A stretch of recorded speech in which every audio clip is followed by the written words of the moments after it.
Chris Kilmer, and I want to spend a little bit of time today talking about my 1977 XT500 restoration project for the winter.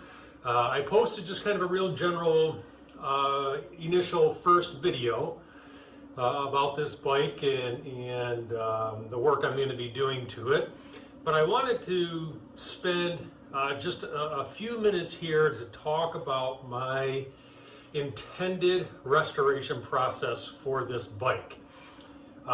In the past, when I've done restorations to motorcycles, I find myself completely tearing a motorcycle down to every fine little itty bitty piece, and then working to put it all back together into a functional bike.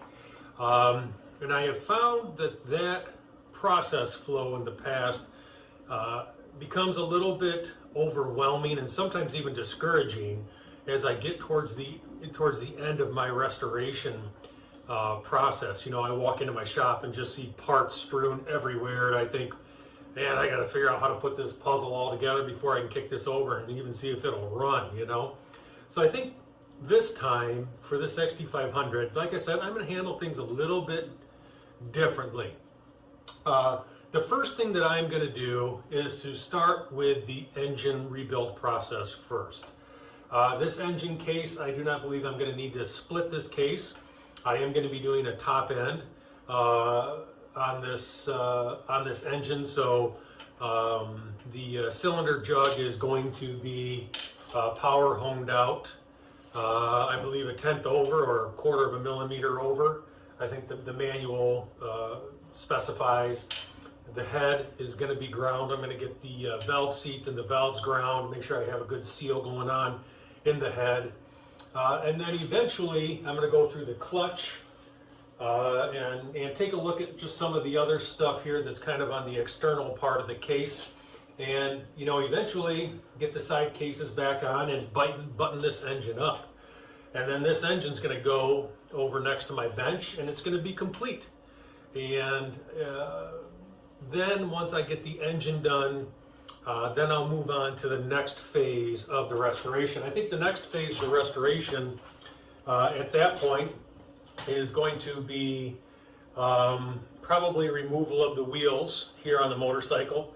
I need some new tires. I need to do some work to the rims. I got a bend in a location on the front rim that I need to address and things like that. So then I'll take a little bit of time, get some new tubes and tires mounted, get the wheels all cleaned up, get the brakes replaced and ready to go, and then those will be set aside. Then eventually I will get to stripping the frame, taking the wiring harness off, the air box out, all of the coil, all of that kind of electronics package on the bike, and going through that an entire electronics package of the bike and making sure that that's ready to go, so that then when I'm ready I can put that package back on the bike and be ready to go. After that, then I will get to, I think, sandblasting the frame and the swing arm and addressing those issues, handlebars, forks, kind of the main chassis portion, and really get that done and complete. So I'm hoping to do it in stages and to complete small parts instead of tearing it all down and then trying to put it all back together. I want to do sections: the engine, the wheels and brakes, the electronics, the chassis, the suspension. And so, by the time maybe I have that frame repainted and ready to go, I'll have pretty much all new parts just sitting and waiting for me to, put them on the bike and to get that bike kicked over and get it running. So I'm going to try and do that process first. On top of that, my shop has, fairly limited space. So I don't know if I can show you here. I'm going to do my best. Hopefully I don't make it too sick, but here is my disassembly parts table that I am using for this build. You see baggies everywhere. So these are all of the parts, the screws, the little bits that have come off of the engine so far. And it's taking up pretty much my entire table. I have everything marked, and labeled, and I want to get the engine put back together and to get all these parts cleaned and back on the engine and have it complete, so that then if I get to the point where I take the electronics off of the bike, I can then utilize that table for those electronic parts and for that part of the process, and then maybe move on to suspension and things like that. So I'm also trying to do this in order to best utilize my space here in the shop. So I think that that's going to be kind of the projected process for restoring this bike. I want to start with the engine.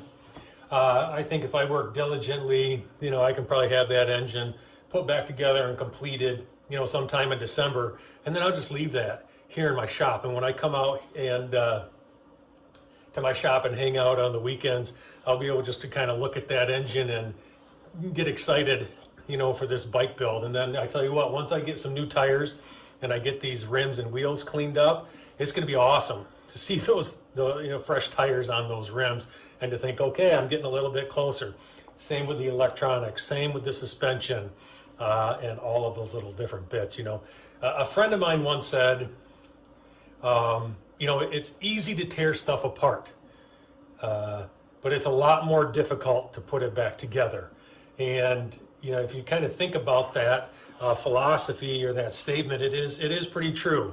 It's fun to tear into things, for me personally, see what's going on, see how they work, see what's broken, see what needs to be fixed, and then the tedious tasks of cleaning everything and then starting to put it all back together can seem like a pretty daunting task. So that's the flow that I'm going to try and follow. Hopefully I'll be able to kind of post videos as I work through each one of those steps, and things may change. There might have to be an adjustment in that process. I'm open to that. I'm just approaching this restoration with a little bit different frame of mind. So like I said in the past, I kind of sometimes hit a wall, and it's real hard sometimes to push through that wall and to get a project complete. And I'm hoping to kind of keep momentum.